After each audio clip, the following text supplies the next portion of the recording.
कोना बिसरले हे गे माँ हो,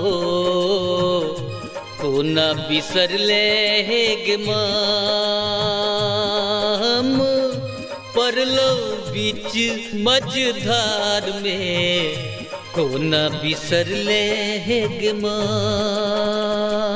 हम परलो बीच मझधार में, कोना बिसरले हे गे माँ।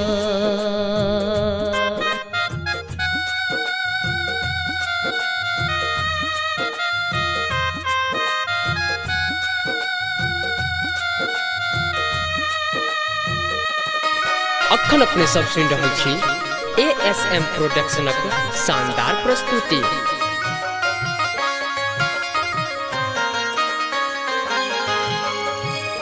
नित्य उठी घर बार डगर निहारू मैया अहाँ के गुहारू, नित्य उठी घर बार डगर निहारू मैया अहाँ के गुहारू, लिया खबर की छुआई हो, लिया खबर की छुआई, हम परलो बीच मझधार में, कोना बिसरले हे गे माँ हो, कोना बिसरले हे गे माँ।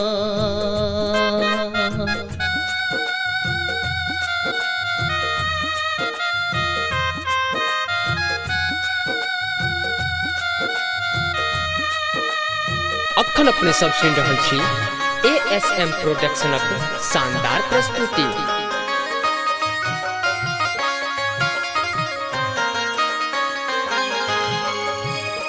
थक गेल मोन अब तन के निराशा मैया अहाँ के आशा, थक गेल मोन अब मन के निराशा मैया अहि के आशा, एक दिन लागे एक साल हो, एक दिन लागे एक साल, मैया परलो बीच मझधार में, कोना बिसरले हे गे माँ हो, कोना बिसरले हे गे माँ।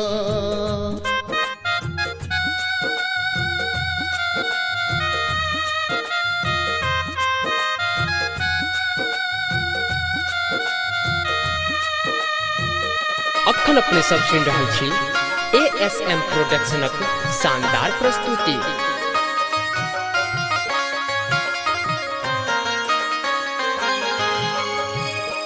सबके सुनै छी मैया हमरो के तारू मैया, सबके उबारू, सबके सुनै छी मैया हमरो के तारू मैया, सबके उबारू, गौतम के फंसी गेल नाव हो, गौतम के फंसी गेल नाव मैया परलो बीच मझधार में, कोना बिसरले हे गे माँ हो, कोना बिसरले हे गे माँ।